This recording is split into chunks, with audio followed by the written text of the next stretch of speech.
usul dan saran nih. Salah satu concern gue ketika melihat program ini adalah beban fiskal. Yang pasti ini akan berdampak pada ruang fiskal kita. Nah, regulator kita atau pemerintah kita seharusnya bisa melihat ini. Gitu kan. Kalau memang dampaknya segitu besar, gue punya usulan, gue punya saran, mengapa ini tidak dilakukan secara bertahap. Atau mulai dengan skala prioritas yang jelas. Misalnya mendahulukan daerah-daerah terluar dulu. Atau yang memang mengalami gizi buruk, atau yang kesulitan, atau daerah-daerah yang punya hambatan yang tinggi. Baru secara bertahap penerima manfaatnya ditambah. Jadi dibalik nih, bukan dimulai dari kota besar, justru dimulai dari daerah terluar baru menjangkau kota besar. Itu juga bisa.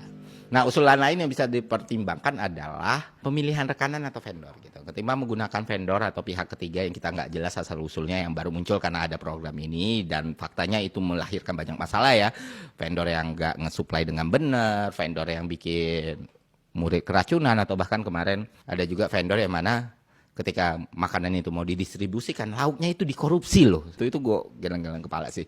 Nah, mungkin pemerintah bisa mencoba alternatif lain. Misalnya memberdayakan kantin-kantin yang sudah eksis di sekolah itu gitu. Ini yang nggak perlu gue jelasin lah. Ini akan memberikan banyak kemudahan, kecepatan, dan efisiensi pada pelaksanaan program ini. Selama dilakukan pengawasan dengan baik oleh pemerintah maupun pihak sekolah. Lebih direct dan jelas, lebih berdampak. Serta memberikan hal positif juga bagi perputaran ekonomi di masyarakat. Khususnya ya di sekeliling sekolah.